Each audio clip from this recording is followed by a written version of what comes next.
I'm a coach of Impoma or say, oh, what been tough for dinner no chiami. We say, I won't cook well good. You say, quiet crowd work with Mudanka, Missa. I don't know who they say, I won't told I go. There be now, Sabi Uniani appointed, there be a big in a court. Because National shall say, I buy now committee resources and it shows our year, Juma, and Ray, KNUST. A year you tag, one more a president or honor, locally. I am say, you deputy secretary of the Secretary. Mustafa Bandiko can't say we should be arguing. No, say, hey, Yamin Fanny Bonnie, and I tell you, because yes, we are now. Woman so do when you tag the money, dear Chiri. Yeah, enter, sir, and you are stating here, echoing the same thing. That be, yeah, you too quiet. Situations are getting worse. Yeah, bomb pies and wait to me. Then the issue Alcoca is at the end, not say that no. Of course, President Kufuor by ne bini honum sa. They no hot mono na could do that. The first time you who say galam say do that alarming proportion. Professor Miss time. It was only first president who did a press conference on His Excellency John Dramani Mahama. October 11th, 2011. And as a champagne, a bit bar, instead of more time. Inti said a year na preto, young coyanim near more money, because the end not saying it's been getting worse. A yen is a can of crona. When Yami Bruhum for so better, I didn't find it. Now, for instance, no, Monco for you are mobile mobile, a yam more forestry for so mobile. Not soldier for a attack on some more baby. Now, Coessa, I feel and crop into the more mobile cardi into a move. But the report be a Matthew, why did you a bit much him? Yes, it's uncle for a yellow guard, we say blue guard for a by a corner mark on him, and so design. Monco bread with most puffing, and no see how go you from only most aluminium members and so Nana Casa. Otumfuo you be or call a year IPS. A name a year UPSA. Some IPS. Open your teacher school near friend of Pukuampuma. O free Bakwai and put him honum. Na Otumfuo not the classmate, Ninia or any name or by UPSA. A year Kandapa. Intimate school Neniji home. Otumfuo Kasabasa. And some now can emu do ye pa. Near Dick Kaino and the Bible credit can worship. So, kind a year Jeremiah 17:11 or say the opening when yan train a conson or Tisako Cohidio Butun Kusia and on the 2 years old. Obebudin a move for Jaffa, near no bear quasia. And Nano said ye nipa guinea a cosi said, Quen be assuming ye intino, so be coming in your own fahum. But Adia Bakwa, a him nipa in independently say, human being or your holistic. Where your integrated part, when your fragmented part. An intrinsica is just a component. So you cut the integrated person, and no, you can't cry a spiritual. When in your main term say the city, then it comes to social. When in the pan term say the city, it comes to health. Then it comes to psychological or emotional. And son of financial baby room, and son work or environment. Into your would be say, Miss Shankanya Copon say, Galam say no, me for my actually that. Uwe chiatemu nyame nyansa modi kai bo galam e saying enua no sanse no free say there is a you are saying relationship between ye ne enua na atwa enwa hia no ye homema wo do ma home dia mayen ti nyame nyansa mu no odi kai boy esisi asase enipa de ye penti no say ye MPP o NDC ye say no batu de onya sika bia betuma to nsu na mabrofo bi oti nsuo ne ho no obai ma ye bi kirewa e ya reho yare a edeba eno da nchen ya enne enipa ne bebre no a eba no ekwa ye fa super sikantem. I remember ye wa ban mu NDC for were thoughtless and reckless in their approach. Say, oh adwuma ni honti no mo ye na na unsu nim se eja be hiato enne eja hiato masu say the same thing. Sam robi kura tu kwan adwuma ni o man mu enne the situation is worse. It's about time say ye ya manyofo no ye ni beba ye ho so. Na ya gene say patriotism is always the key. Na mom say tumi a me benti no say me bodu akra na me ba enene atomu yi. Eni ntina nana eka no. Yesre ye mabunu ye mrantie ye kra de abetom kra say o school no anu akopɛ test kon ba bi no ate no akopɛ ten ba bi no ate. No wa ya no ya sa wie ya na ban no me doba ne apadwuma de ama no. Na ono no adwuma ono no school okɔ ye no kra no. Right from primary up to the university. Akatuo beje ne bosome no ebia ne head ni teacher no headmaster ana ne lecturer no wodi best mfie no monya seska no e na yenso yeso so enne no de easiest avenue to become rich overnight. Any so the Raman you sing bia. No bahima ye the 2 minutes jaman for nkwana. Ansa na manjosem beba na nanum konwa ni fie nyansa to honum. But the fastest way there the abet now na ye fill square pegs in a round hole. Ya emwe ni pa to say adwuma yi wo madwuma adia no emfa no amite Ikwesi Pratt. Oh, that he was lamenting. Was mama is weak. Wako fast square pegs and Adoma adwuma no mo nye and wo mo ye dede. All kind of hey, of Ikwesi amfa be kan we dey na sem no mo ayedin. Obra ye wo experts. Woko various universities any other places are. Wo betnya konya wo mo eso mo so meboa mo. Wo dey so party for kra wa. But we are making men katamani some people so ba eno so sa na say na o man ye na oba hima ye diako nti enhwe ho yie enye sika nko ani bibia because ye kan ye ni musikafo mo awuwu pa eya ne sika no antumi anyi wo and research shows say obi akura no adumra wo be usanya accident na ye yare anase bibi na ato wo final stage no enja mo nkai se sika wo anya wo okai oni nipa ntem okai oni nyame ntem si ye ni suade hunu na ye die so a we are going to be measured afa memra boshe dodo a ye hye meka se na sa tu ye ba mu foforo na akufo ado eni mpanimfo ko ne wono o hwe omno se Ghana fo do omde ye NDC fo no obetimi de bia ye mo enti munhwe ni ye na tumi ade ama mo no munhwe ni ye ye ba modern de na so fofi antoata enne meka se futuo ni nyina na ye de ko yi a ebi ankenda so ti abamu enti ya kikama funu ni kikama dampan otu MPP fo and otu NDC fo say bepim ne 1.5 years o mampani dru ba bia na oguso hyebo wan soso kran soso no wabo ho ayere wano ayere oto esu no befa hin because now yes mo kokan ye teacher for 7,000 pe ya ofa ekufu ade de oba ji say election time of nipa meanwhile 2012-2016 now umfa obia ekufu ade by within the space of 1.5 years over 70 to 100,000 including teachers and nurses oh yes 7,000 entinano ubasha awoshe no is it because of say election aye ben ho no na twene so wanu masem na bebu obim wanu masem na bebu afo ade ba chibia dum so at the time when people was living na yeda ekaniam enne minu aba me ba na minu di nkomo enne mi ankasa I suffered na wotwi dum so na nya de ketu akra na enya de ketu na ye digya wona ka dia so se economy na now say ni city a empo economy ni kura na wo kan wasem sa na tie finance person na tie me de me no cons no me de minya de ho na emom kakra de me de toto sesebi se minimum kwan ya na miniska to appoint na mo nti oba hima me ba na de ye nkwan ya me ntene pampan inflation no de ma ne me 1% ene mo bag ye sen ene kube ni esamre bi ye sen ene ne ma ekoso no is it right anything boss any nhwe ni 24-hour economy enka babia nhase kra e mre kra ni bola ene bola me ba sisi anu mu yibi 24-hour economy bola 24-hour economy aban onu okope ogbeba wadru okope wadru so mpafin ene Jubilee House by 6-7 na dwuma e 4 pon ehon start ministries by 6-7 no mapon ade so kan o manifesto no a eye pay 22 or 24 no a formula no eye so simple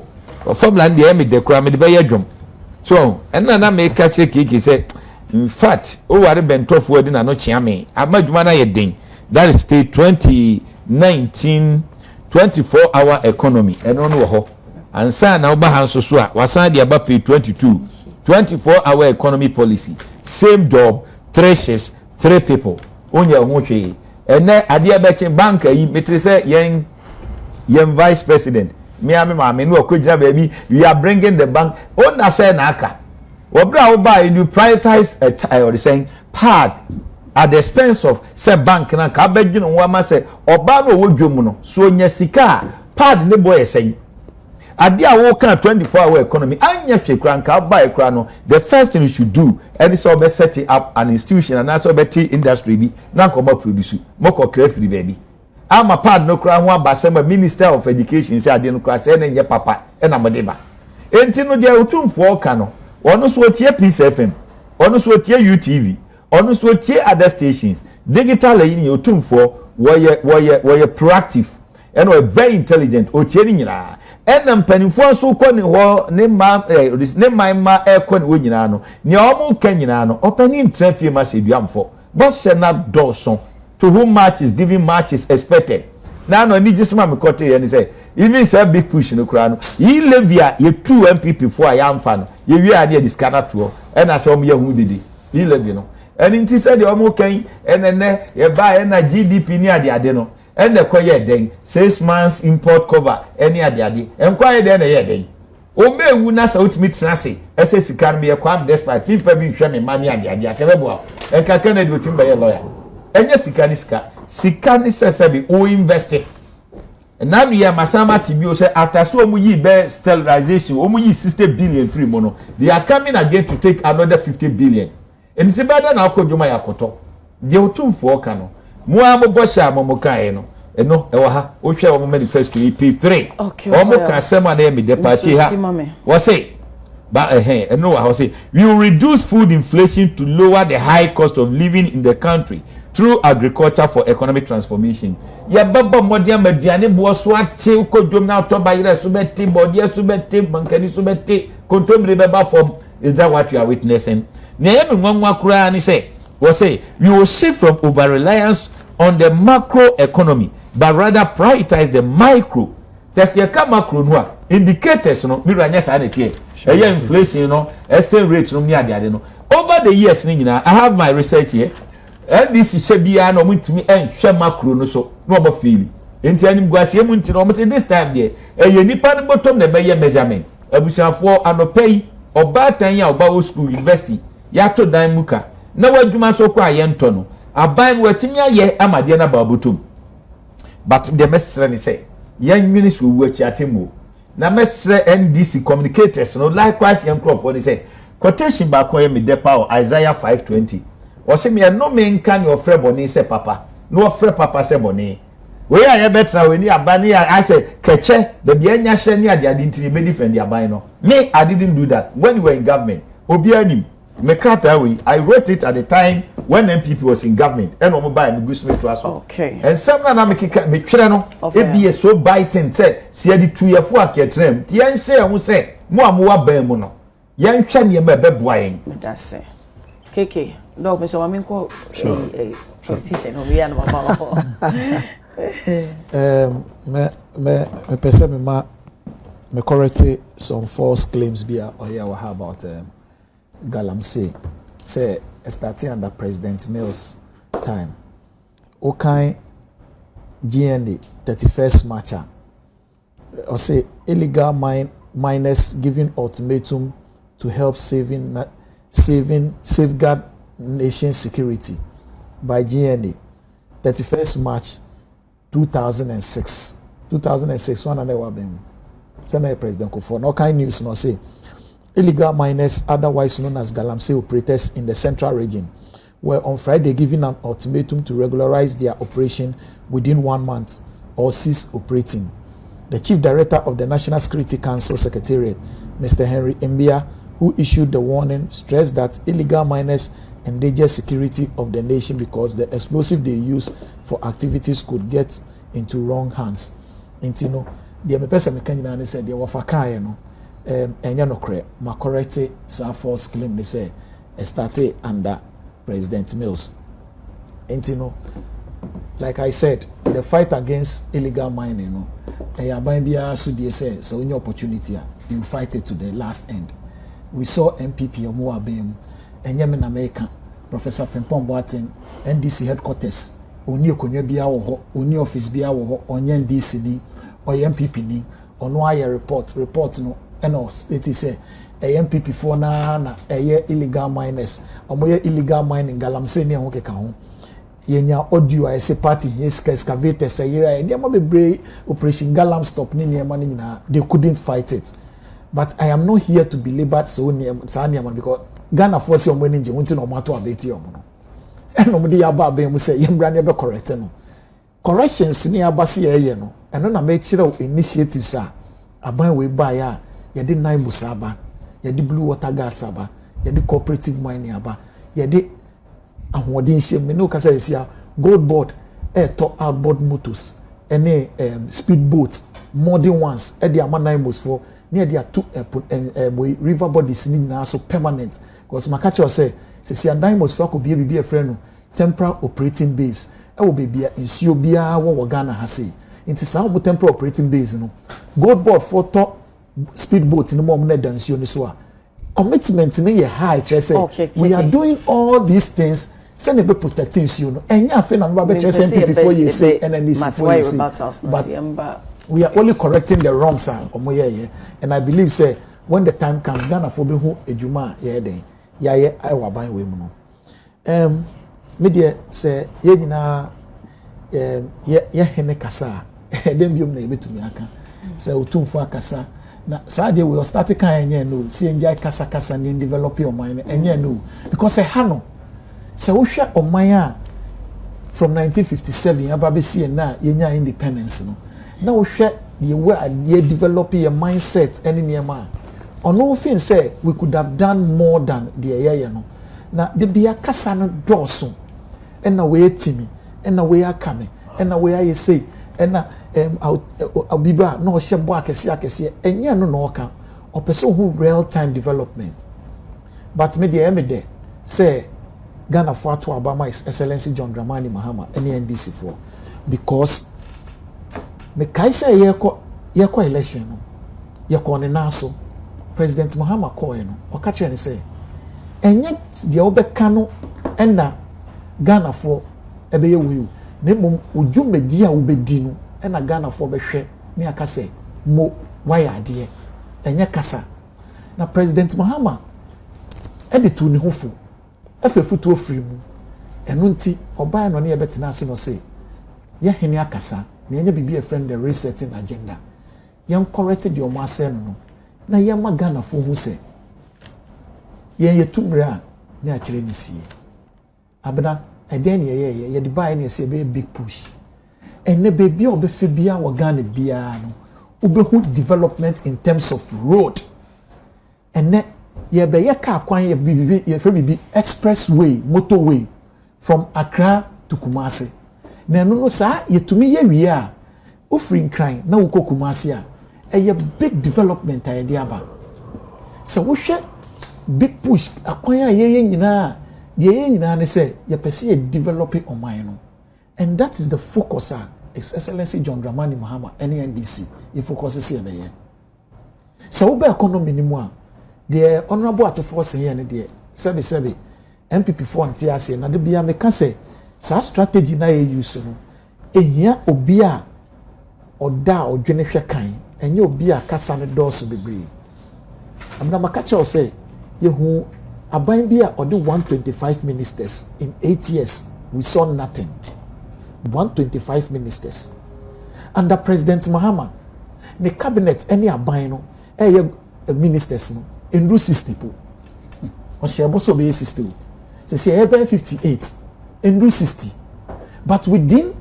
this 1.5 year e wo mi abda hwe economy e be fire na e se anya papa DDEP ya blacklisting if international market yintumi nya hwe eno na market no for ata dwane free Ghana wakotu bata akose abrochi mamu no because sanka waya de papa anka te ha no defending the ejuma waye enye wo famo na betena ha defending because abraka no for ata ye no wo famo ka kire ne said ye wo ye no odi ye be ko opposition na wo faka ho one ni MPs be 90 and the petition come president says sakeke no for ata because ade no ye no obo man no because say yare aba na yare ni kumien na se ye pe edro di asa yare ne kwan eno ne tax or the be say into COVID-19 levy ube kukuru yare tax to ye so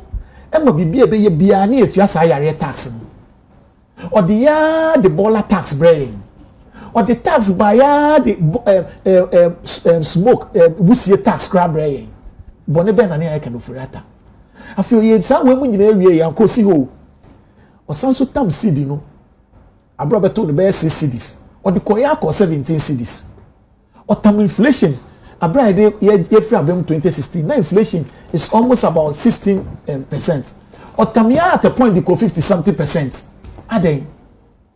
what say o mind poton we jawako eno na sa ya ono na e wo Otumfuo no se da bi kasa ne doso e wo se ehu nhyehyeye pa enu nti ene science nem fe no nkonko shi Otumfuo mu no wakasa no wankasa no ne yewa elembele keke eno ne yewa hye ni mu enti me fe no nkonko hye na ne mu o se ya kasa dodo cause na mo o se ya kasa slogan no ayeyi and I said no de kasa no because obi kasa be move from taxation to production na so buy no move from production to taxation enya no de kasa na ye ne ya no e dem biom na ye Otumfuo ya hye no galamsey o ti MPP for kotena dem no ka kire o say ade na mo ye ne nim se mo ti ye mo na mo ye e ha no slogan ni bi ni say say one assembly say one Tanzania let me abobo political party me say President Mahama because no say me say ne party for to Otumfuo yawa e woni mu ne say see ye te Asante memu ni enya aban a ono ni MPs majority of the MPs every Asante memu na sebi development I was say Asante for yenya no yenya efutu no de man both political parties and there be and I make sure say o say Opimso no kasa say one thing I see your wisdom no or carry no so we need the wisdom no tiasia wisdom me say wisdom na say me say me deduce from the wisdom ni say eya no can the mind people for they did not say just say o hwe de ye na o just say you move from talking politicians to action and no wo hu ene no nti ene ohu action but o pese ohu mo oh ya me pa che no ohu action but pese ohu mo nti no say kasa ne doors but NDC for you move from kasa to action because they said ya me ka che no ene we ya santini na ofrikumase na odidwa one kasa betumi a testify say and now tam seed no now tam dollar no now ko China no ko to ade a etesen because ye didwa bebre ne akanfo anameboa ye ne didwa bebre ko makola ko kejeti a bebi obeko bia asantefo ne ye ne didwa ye ton niema ye didwa nti ye dollar no e affect ya ye tiase economy ni ye yi a ye tiase enu nti ne bebo President Mahama ne NDC cabinet abaso because you moving from kasa no to action and then international reserves you shooting it up and then you establish a gold board share amount of gold board that export here ama you see the na yi it will share all this niema ya na me hu ne say Otumfuo pendisi asempa the futu of the ma bia efa eno nti ye befa ne nase futu bi o be ma ya sem bi obeke bia ye befa asem bi obeke bia ye be ye adwuma because ye no ye mfa prayer nkosha ya sum ne nka se de o ka ne nteye na kasa bebrebe ye be ye adwuma eno nti na President Mahama only di a charge na wo hwe oman na ye reset na utumu se bibia kama Ghana fo nyina ni age even though ye nya de ye pe asoman no utumu se energy foforo bi aba oman nim Ghana fo hu say there is new bread in from foforo bi bo san from aye boy ama Ghana fo to me home from apa ama ye da ye to me da che say ye be sorry no ye nti say see the name movie from 12 na nam 30 ye da sorry ehu se fuo ko ene ubehwe na ne nyina ye basa na ehu bebi economy na eko ene Ghana fo nyina ehu say ne ma ye ko yi na mom de hia ne say ye be ye adwumaden na ye aso aban no na ade bia ye hye Ghana fo bo no ye de osi ayoyo enu nti Otumfuo asem okan ne de ye ya gina supem ye de be ye adwuma nso ama ne boaton yem say ampa okasa kire ne ma yete say na po ai kasa kire no dem a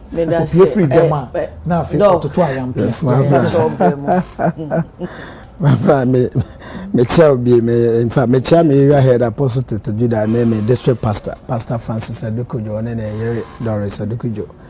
and Mount Zion and the Pew congregation mem say Otumfuo ne nsem oyi na kwa makomako kire baby a o he say be bomodin na akonkan na emubie ne say yemwa na ne oboni friend innovation ne friend entrepreneurship ene ne keka ho nyina no enko senior esenefata evise amaya o develop ya na ma bo modern akonkan no saa ne ma no ya na ho hia o pa na won say wo kan so a latter part no kan youth and as a graduate omo pentemanya sika na so mo musa sika no ne obi na omo admire no ba bi onya free na kwan ofa so bro ye ansa na wo nya na intimi pese ye hwe enioma bi from these two angles on say oman bia no eti say nipa desani wan kasa wa bra bomu no enioma a wo betoto na ne no ene na be kire wo daachi se de enioma be sia de akwafa enti say o toto enioma basa ochina na wo no nyame boa na wo tenkwam a eho photo a wo twa na nra no ana wo twa na ne no eno na wo behu tete na nke be ka se be horo abrew se ne de twa picture na enti abraba wo bo ne nra ne wo bo ne na no eno ahu sunsanso na ibe twa ho photo bi abrew ochina enti se wo po ochina papa ana da cha ye papa so de ne o matoto akwan mu na wo bo moden se niye bi na wo da na di ade obi na ye na wo ya obekoso aye sa ade yo no na wakoso atoto neoma na obon se emre tomre so no na ne odi si woni so no na ye de na ebem enti sise amagana ya how ba kupa ne se on se ye wo parties too ni nyane se ombe ba ba mo mo ba o mo form government o mo form government a dodo na no ana so na de yo nyina no eye based on omo manifesto o my there o my na on say opemzo ka say we need nation builders of nation, not a talker. Not just say a new man politicians and our government means our government and our buying bar or no a idea itimi toko so na idea what that say ewe anymore you na be hu say oh a new man when e dey go akwam na that be 10 years no you better so aba na yen fan say the economy, the finance sector, any near can nyina no obetimi create job e kire say owo environmental a new ma infrastructure ewo ho fiscal policy enso ego na kwam financial stability ne all those any na ewo ho enko say adanko dadado ya na ene ewo ho kina ni ho afi ye pese say ye hwese ye plan as a country. Road networks in Ghana for me part of transportation means. Edi ebiem na ka ho. Okay, you call other places almost transportation means no. Roads nkwa na. Emuane be yese dabi. Enye roads nkwa. Almost several other means opese ofi here na nka akọ Cape Coast. Enye se okojina Kaneshi ana se okojina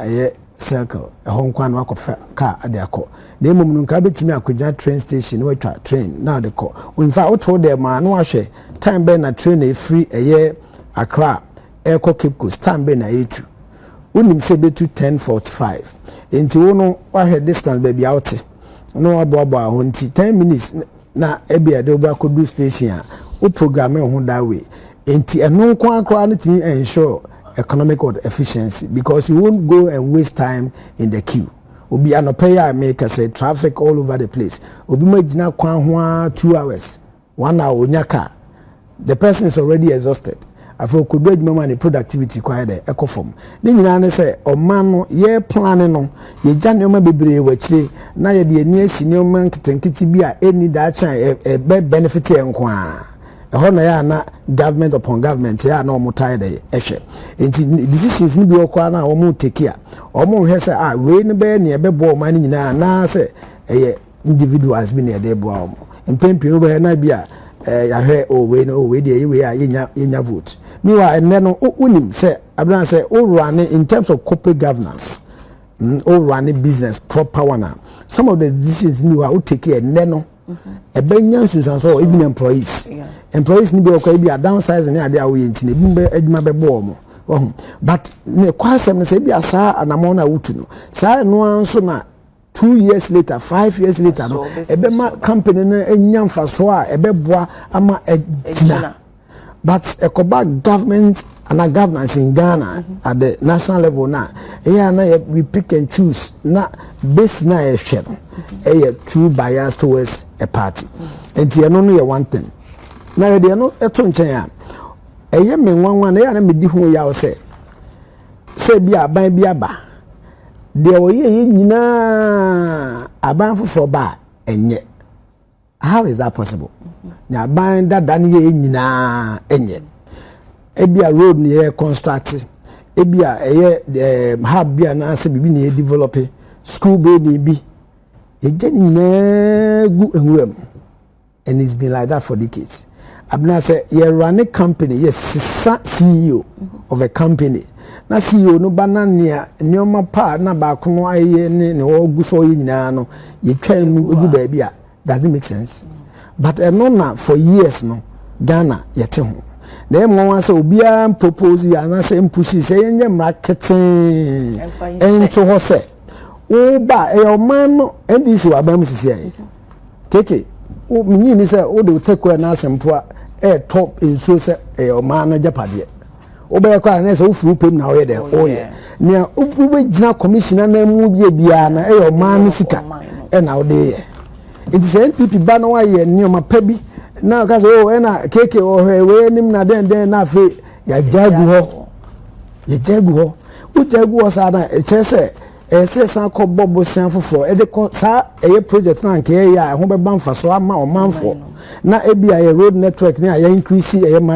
kilometers ebia ye infrastructure ebia ya na manfo no enya ho mfa so ye jeni na egu na ye fofo wan sika na ye de ye Ghana sika na ye nya fi obo na ebia akobo nsa emposi ye nya fi ni anya resources and natural resource koko ni ade ya exporter na kentimi enwie de na ebi start no na ye mfa sika na ye benya no so enko chef fofo mu ana na apart from that ohwemu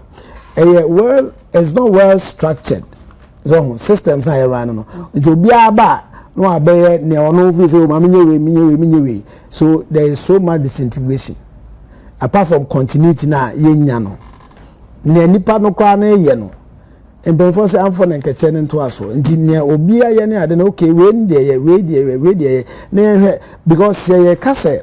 even transportation system and our network in the last 50 years how far have we gone? President Nkrumah of blessed memory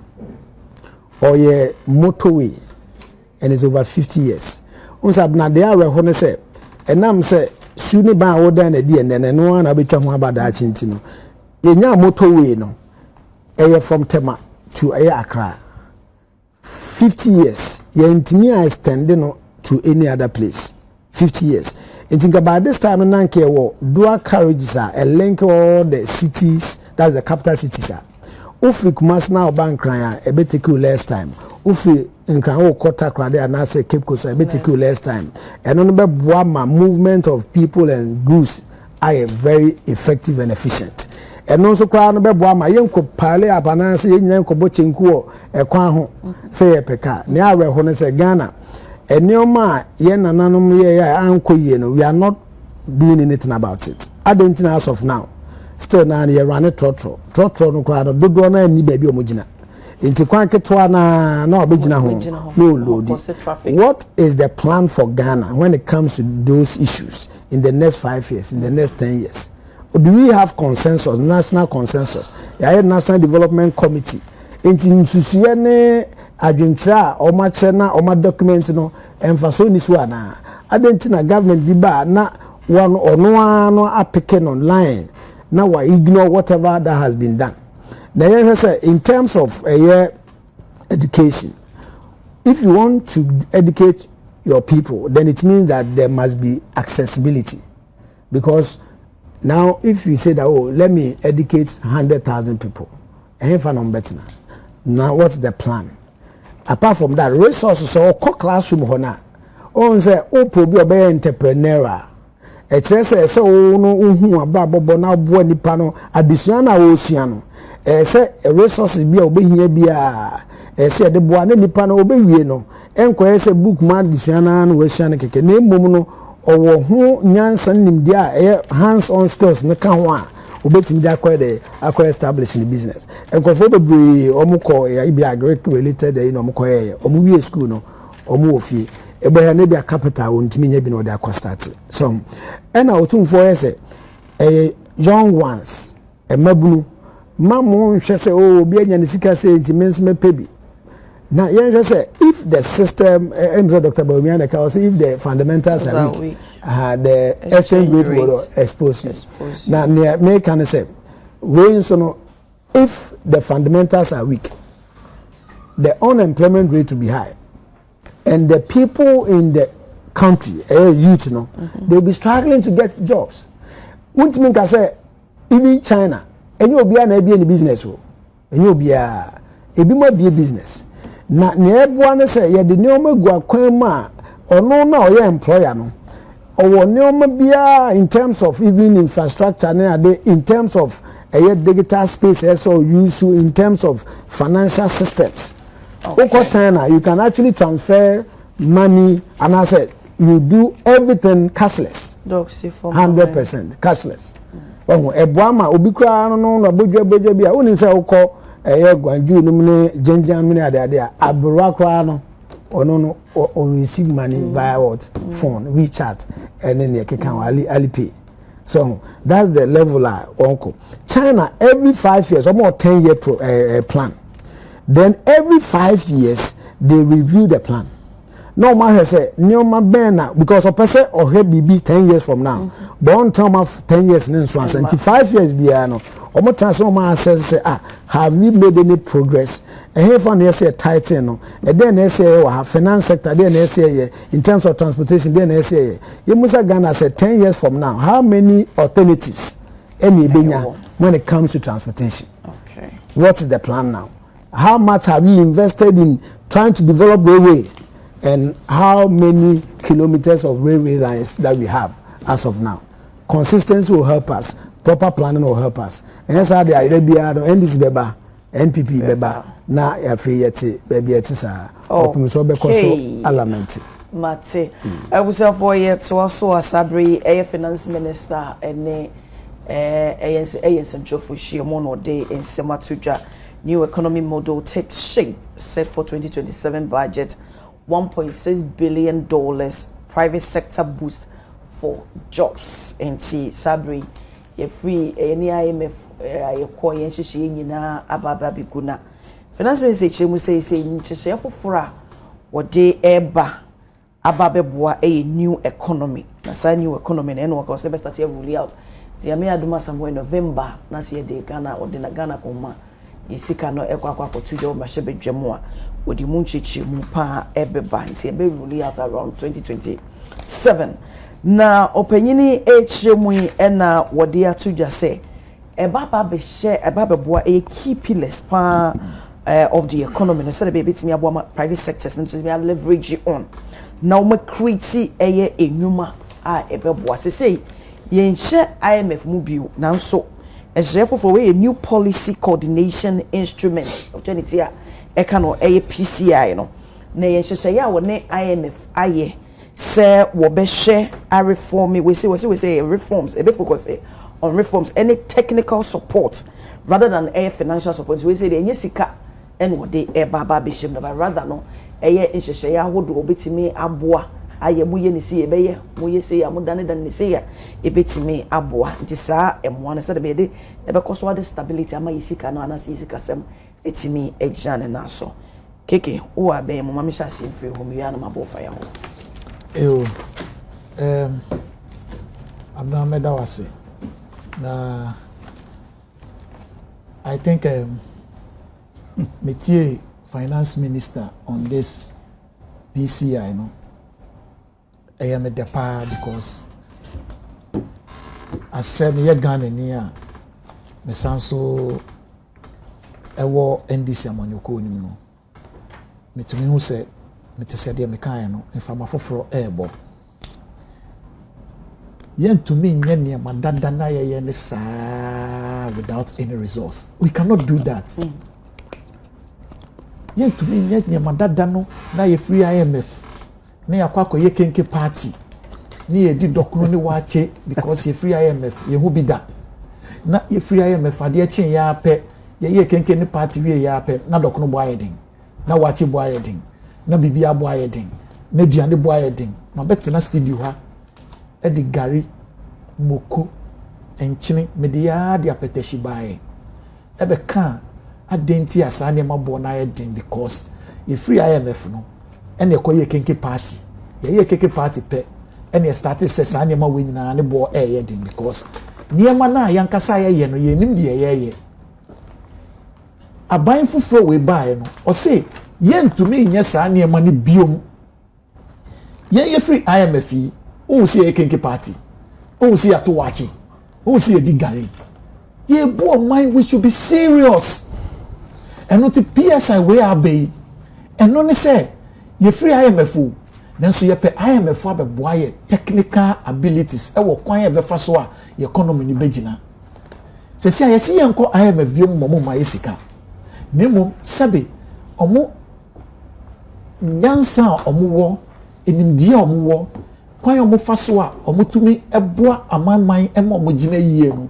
omo fa sa omo technical abilities ne sa omo skill no emo abeboa ye free no money nti even though I free IMF no obi an fetu ongina ye so say disika we say there be yankasa ye be ye nhyehyeye nemum sa nhyehyeye no IMF beka ye ho me aye nhyehyeye no na yetumi amanage economy ni abna hwekwan ya fa so a for the past 1.5 years unti scandal bia wa ban we mu unti bio hwekwan ya fa so a ya physical discipline in terms of how you manage your economy ni di esikasem ene niema kwan ya fa so ya tutu yesika ene DDP a haircut MPP for the buyer no muntumi entua krofo kan yetumi aye prudent am yetuatua sa kan na yegusu tuatua no hwe kwan ya fa so a your foreign reserves MPP aban ene Baumiada no as head of economic management team I say economy ni pasa na Bawumia de eya metumi hwe na asese be no ho ye mobo because I don't know asem oba be catch Ghana for in the next election say yen hwe ne mfanto abama no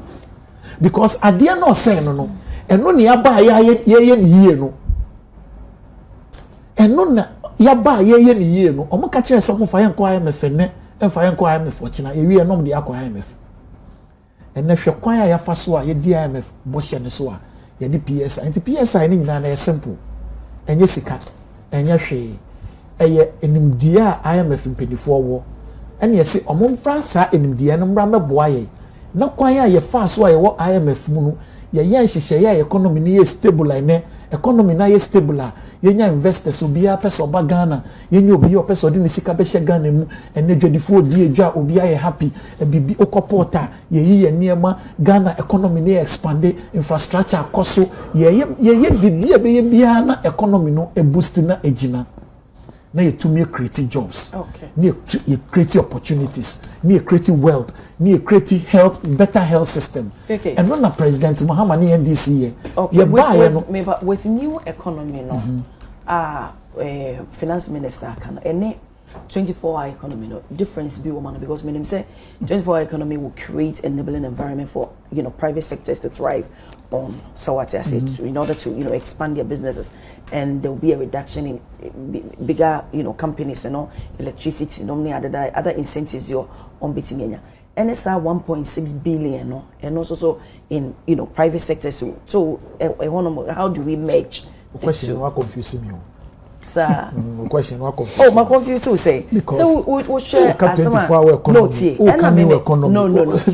the new economy so pesa PCI na work no and now our friend is another module our more use another module use as the new economy na work no our say that will be even 1% of our GDP and or they share that's 1.6 billion dollars. So why did you link the 24-hour economy in this? When we talk about an 24-hour economy not to create enabling environment for businesses to thrive. With the 24-hour economy now, okay, say what's the difference? And I'm saying, how do we merge it? Them. How do we put the two together because we're about private sectors. The same time we so beboa. So how do we merge it? And maybe sir. Oh, say 24-hour economy. No, dear. See, and can say about ejuma pena. A 24-hour economy. We gave reasons for the private sector, so be 24-hour economy. And that's exactly what I'm talking about. I mean, my focus is even on the private sectors. There be sell 24-hour economy. What you say, money or the dodo. Into some so the way the shame one. Until now, confusing because me no one buy. How am I confused? 24-hour economy. Don't want to say some American. Yes, you. I'm not neighbor. I want some of that. I didn't know what catch me say. It's me who the country or the new economy. Can't so the marry 24-hour economy. What you say any dada. Idea me kai what you say na want. And yes, I'm in Tiasio. Me say me Tiasio, but the person abnati Tiasio me say. The name about it na ha ya 24-hour economy. Amo no aka say e ya depa ama ya ne dadodo. New economy na aba no. Na all can say abaji. Yes, abra. Enye fear delegate to fear politicians. When they see some politicians in America, when they matter, they pay up for my 24-hour economy. Both the private and the government sector. Okay. Abo pese uye bibia na successful we amra. You need the law to back your policy. Into 24-hour economy buy no. Ya ye mra ebe back sa policy no. Eno nti ye wo a document say President Mahama ni hobium. Na sa buy for ba no say person 24-hour economy. There is a written document to that 24-hour economy. And that is the basis, that is the foundation. New era where I economy is to boost the 24-hour economy because the 24-hour economy no ye hear opportunities, incentives, ye hear to boost it. Now I'm 24-hour economy no because it is all about job creation. Omaya yen to mean create job opportunities ema ye bebu no e your maya ebebo. Into we new era ye come here. You say you be invested sika into the economy you be more private sector ne eguru no to say despite group or your private man see one money business ni grow abna you benya cameraman wom you benya studio de ben wom you benya cleaner wom you benya makeup artist wom you be the only private sector once you be share ne kenana you be man so no share job opportunity we are obe create aduna me ni aduma da we ni so opesa we ye me ni business opesa we create. Ne mum sabna ye boa mo to me say create sa business na me who say we advert bi on social media about drink bi o say then I don't know how you want oats.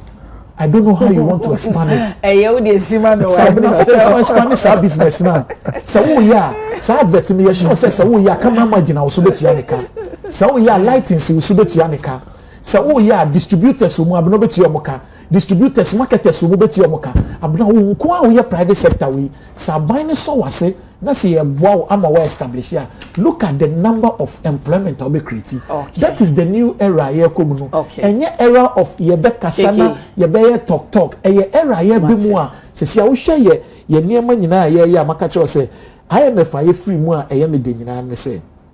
PSI we ya ba no. We are still coming to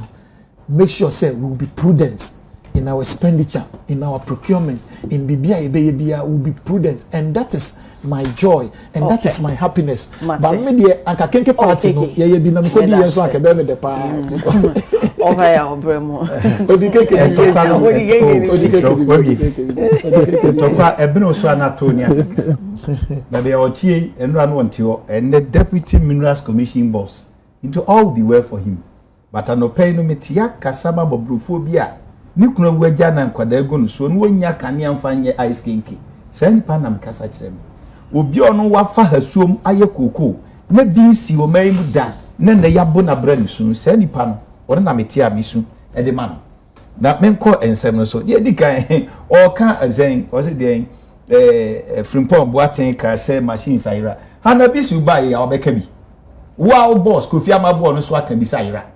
Excuse me. When we're talking, I kept quiet. Boss. Let me talk.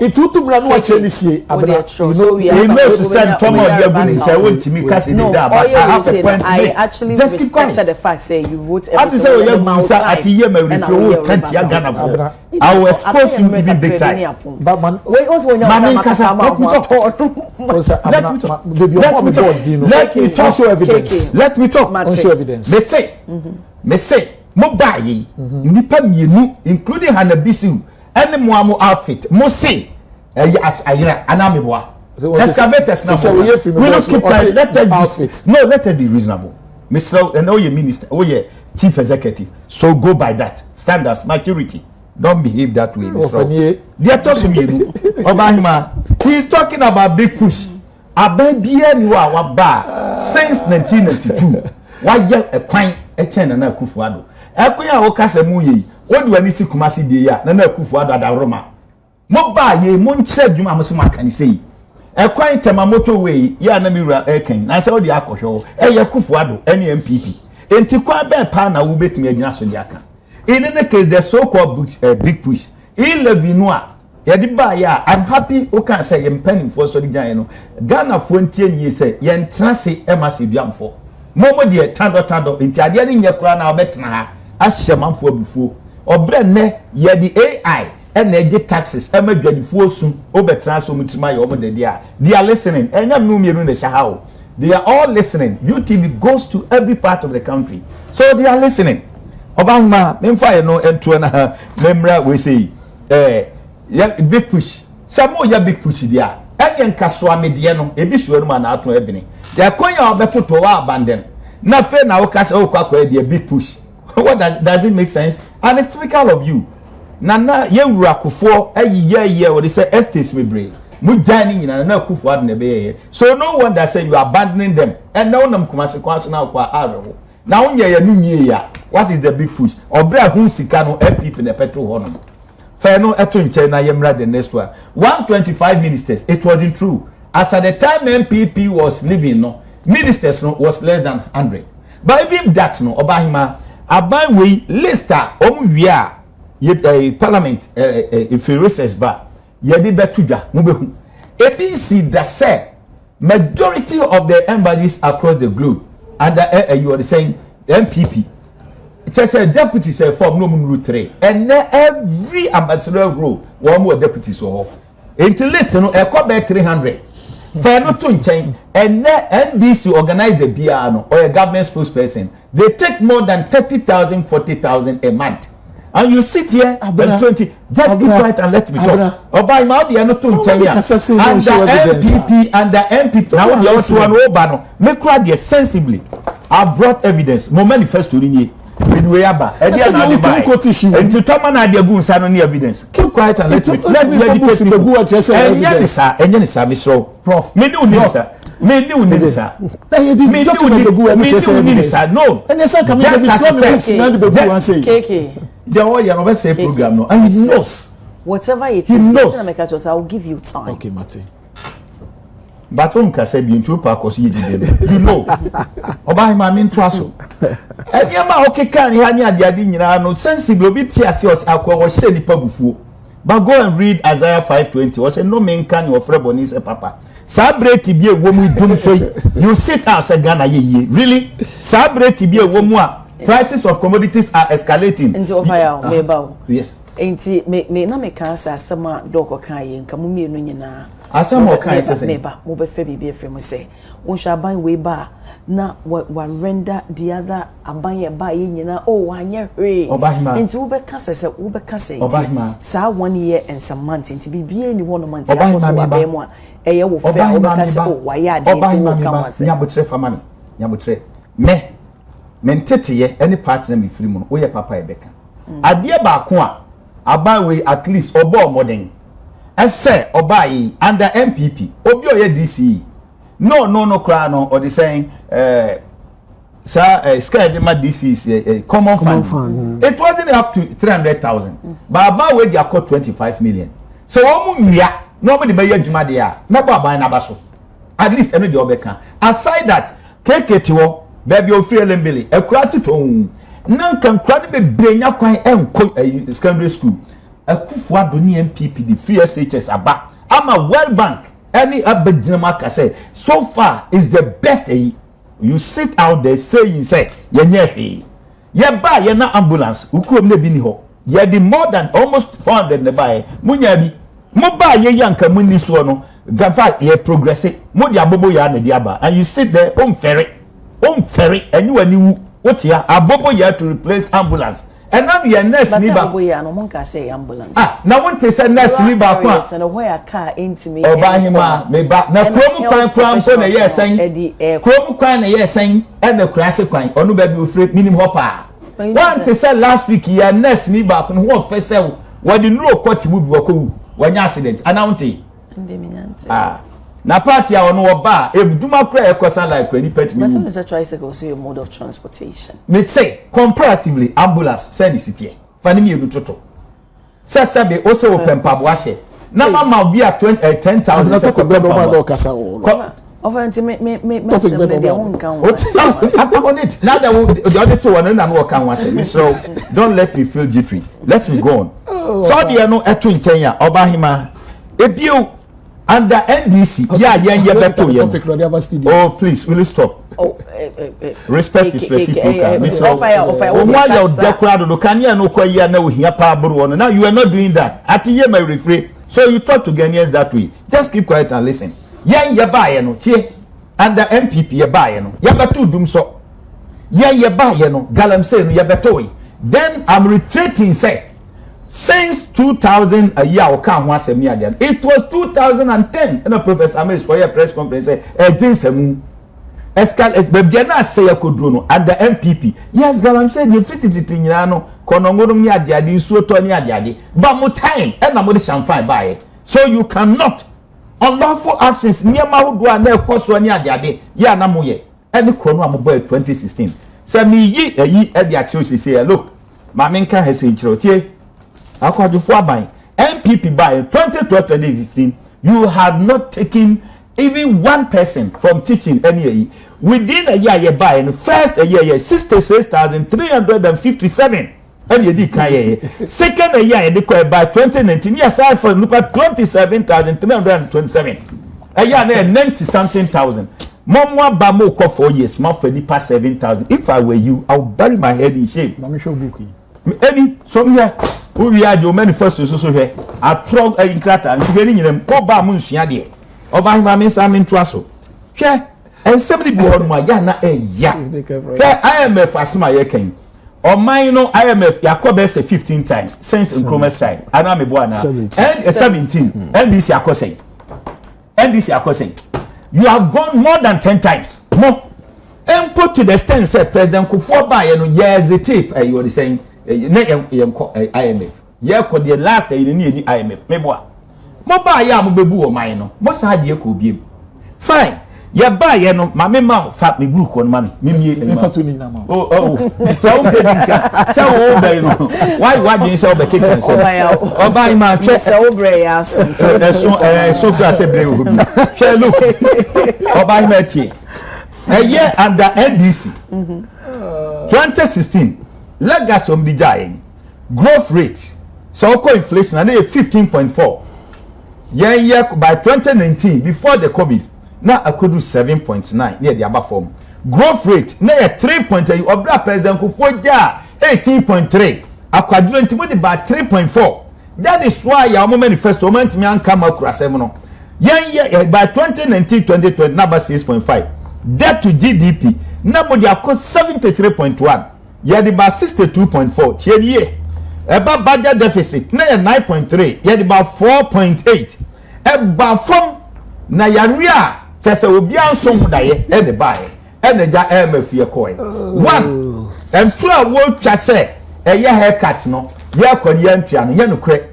tresi ye mata kinkan ye be kro no we had started paying obi ani the fact is there nti I find it difficult to argue with such people bra ba onye research ni etua the atosumienu IMF na ekoye no conditions no IMF World Bank any finance minister any or the finance minister and a Bank of Ghana and a finance person so the tie and yema edigu na kwemu IMF no ye ba no na eswa tiaba from no one that say inflation no it was a little over 22 anameboa ni a move anything no say recovery you know and yamo munnim say nim de no yen Ntindeno sa konsuo na na bohina inflation ye hu say based on more me say the recovery we have started. IMF commended us. Moba say niema amu ye say no Bank of Ghana or saying Bank of Ghana hange ho enu nti na IMF trans hu say there be nkrofo sie say jama wo mo be say no enu nti sama ezete kura no a yes abom ho ba enye mo na mo ko catch am so mo guide mo na so wo nim dia so mo inflation aba for mo. Oh yes enye wo mo they are trying to cook some story enye no finance minister cuz one can say oh now finance minister we ujini di obi a no catch us say be yaba modern ama inflation aba form na so the juxtapose prices of commodity nyame wa bontina enye no kre o di oni di a obeje mo nsema di enti dia maker e dia siso ni say oba hima hwe fundamentally ultimate find this into 2 MPP hunda apart from say party no omo na atena so ache almost 30 years aye 16 years say yetimi dwene say yemfa de bi ni what is health insurance mra na mo 30 years wasted years say yetimi dwene say yemfa free SHS mra na mo antimi anwene na mo timi ko fa pad ne ba ye dia say yetimi dwene say yemfa bobo ya the ambulance ne beba na mo timi ko ye dia say if I were you akameba no kemeka say mo na mo mu Ghana fo nti na mama say ye yara refrent no obakika bi agum but sebe we are ye be prawachi aba me da say ye kan wa say me ne ye sustenance on say MPP no say IMF eba into the picture yetimi ehye ho so won ma bebre so because ye pese ye nia obroni beka say be appeal to them na ya fall in line with all more guidelines ne we are mo de agu ho say ndu bi kwa ntina bi o mo timi kire say oh mo introduce this tax system and say mo cut down here employment mo cut sa nto mo no ba o mo de o mo no ano aduro enenam no mo de abre ne anom o mo ho de ye nom ewa ba yam pusueti aha na imomu no mo kọ no mo jai ho a eho na ya na ya asem be 3 weeks ago and I be in France 1 month ago and one of their directors no a course in Ghana also okay Ghana my idea abam hu modern na imomu no mo hwe se mo ankasa mo beye mo fie yi into mo bro about fiscal discipline so say ekoba yen sika no ekwan ye fa so ni die ni nyane ade no e be hwe ho asamaka omuka say de na Otumfuo kra kan ba adwuma sem ne innovation ade nso no omuka say ankwankwa adwumafo ene ama adwumafo ye state owned enterprises ne ade no mo officers ne ade ekoho no edoso nti ho no so ye me yeni nko ho afi ekoba eye government na nkasa no expenditure ne ade a eno nso no yami ani ende enko ho entomu yi na kwa makoma na say no no ena eya ne yo no say ya anye discipline a obon say ase o ye kwa anim ase e ba yachi entobu anse ya tia sign kese enti nine ke kwa anim bi a 2 steps a ye tisan yachi a na kwa 5 steps ni nyina ne say ye nheda enkura ne oma na nkebeboa no mu ye yenhwe o revenue generation eye kwan amfa so enya osika so otimi de enwoma bigu akwan mu a at least manfo dodo na na betua tax afi omo nso so mutua tax o de wo mu data na ho deda but tax no so mutua de the right one no ana se ne ya massage no using whatever means ana se ne obi no ne obi akwase baabi ni calculate ama no ni age percentage bi ahye botom na kakra bi aba aban no ho ana se ne ono no na ese oton ne oma ebi 1 million wafa kwati kwan bi so say ye business so say ankra o ama 1 million tax say otua no watua just 200,000 immediately the government na lose an aban omano lose 800,000 and say generating a revenue no a honor kwana one issue ebi also about right on say 200,000 out of 1 million aba 200 no so buy no kwansen na ebegu mu ana se bo na ebegu mu no so oboye na ntokro de dem bebre eno IMF for a caution because we are rating here say 200,000 but at the end of the day no near sen ka ultimately 200,000 a year no enye sa na ode if is a new man e bi asebe ehun hia ne ade akwantuo we kwa ha or the entourage be a 15 20 won say yayama ade na very discretionary to the extent say year omampanyin ene na pamfo ene state owned enterprises CEOs nya dem there's no clear year say oh kwa ne ade for a program like this 5 year x number of people going to omo decide even sometimes kwa omo de omo kono kwa no sebe enya ade amfa so be baso ama oman no then so omo nya ho eko na ye de no to nchen a ye hwe se uba wo infrastructural side na as obo modern say obe sustain some level of development but unfortunately no eno no so ye kwa na asan be yachi entinka road network na ya road no kwa quality na dey e from eventually 2 years kwa ma asay into economic activities now they say can cost so around certain area and call for movement are restricted traffic town be brave and no be another challenge into bones our economy no the speed na say can move na e wouldn't move it be big to way be the base or external now no economy no the area of form and here one aspect I say the yes now fe sa interest rate ni exchange rate ni ade can one say mo no fi say Trump and Netanyahu against Iran still na wo ho etoncha na nu omo ceasefire na ade Trump anyantum because o say Iran for no proposal omo dey to table so no enya ade a obeji atum enti now world market price in terms of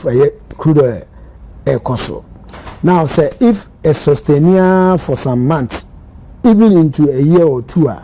na be chere say Ghana eventually no yeah exchange rates any interest rate any inflation rate na ho betimi abasem enti question ni say anamo be na aban a oteso no sisie no etu a obo no homodin say external factors be say oil prices na ade no enye favorable for us as an economy. What do we do? What are the alternatives? What are the actions omude egu akwama ebeboa ama yen sheki bebre na yen say as a man no enioma na ye export na ade nyina na ebi ho a na akwa so kakra bi a de ani esiso dodo no anso ho a ya to na jeje mu measures be na ye di gu akwam na ya boa ma even young men and women are omunya dwumanye ye betimi integrate omu into the export sector because for you to do export you need some direct support any documentation be any market to access enti aban no ekobasa all boy youth employment na enye nyoma mevan say enye employment I be no directly e wa hanon kwan be boa na emom no timi expand or export na for farm produce any ade man for export yam tomatoes any ade Burkina for the buy say more money any more employment enti yanso yema ye ni hwe saa enema no na ye make sure say at least young men and women in our system so we create that environment for them na boama adwuma no a omo penom ye de omo nya bi na afi economy ni so export wise yetimi export bebre na yetimi enya sika to cushion the city my emphasis say ekoba say the foreign market commodity and prices commodity prices no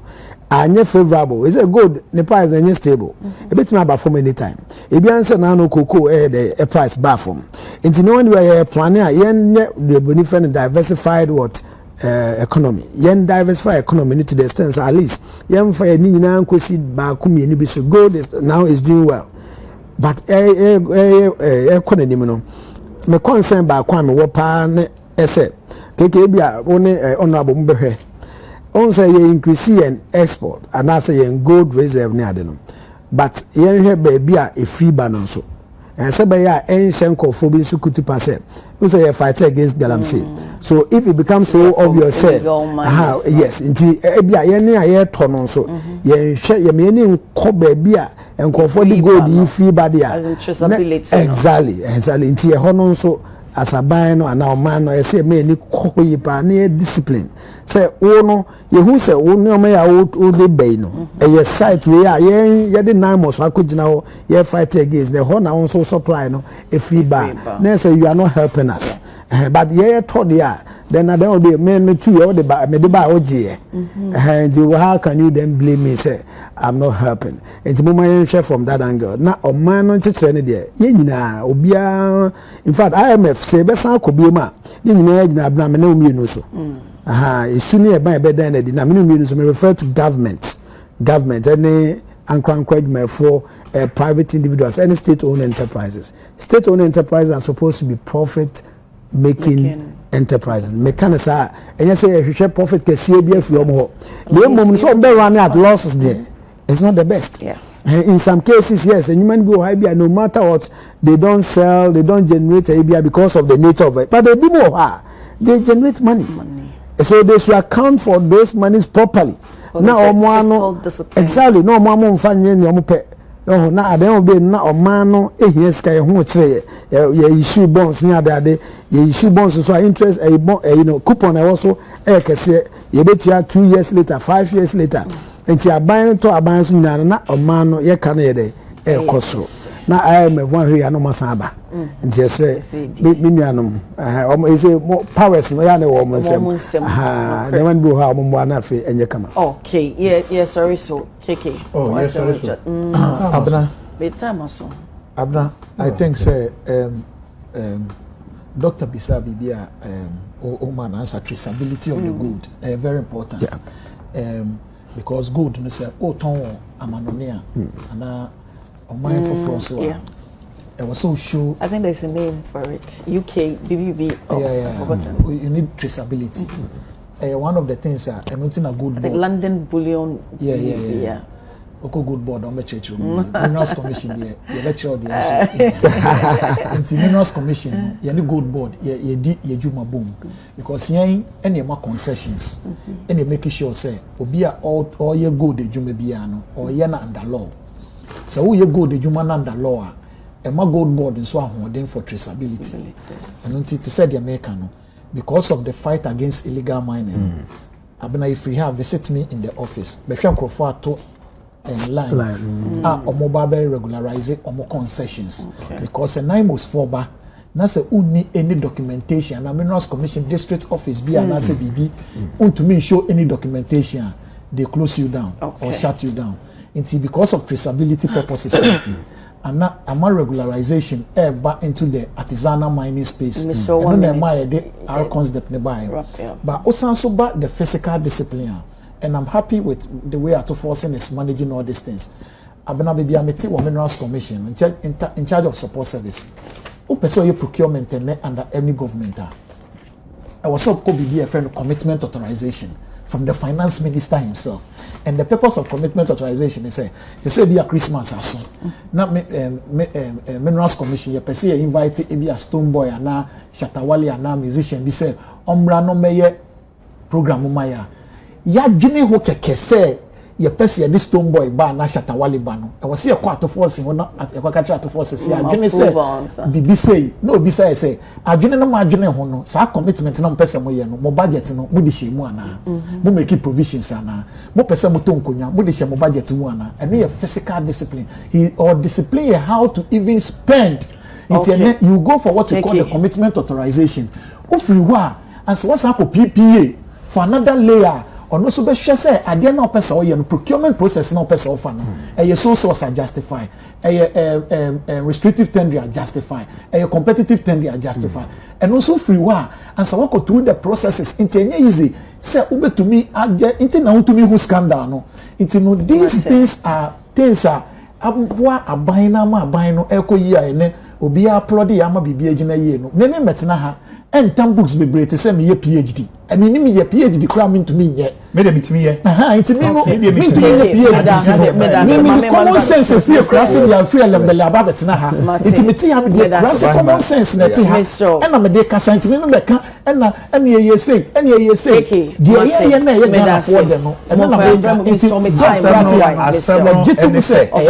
asem no ni say entokwa be no so na to ni akeka na mebreba to forcing okọ no wona nsuo kura akoto akwato forcing we and so source na sem aba bi si da obra mo de share mo manifesto His Excellency John Dramani Mahama, two of the State of the Nation address in our council in Ghana 40 a gold board 219 million a year or more Ghana for him. Bank of Ghana for 44 million a billionaire or boy Ghana 40 on the more serious note no Busaba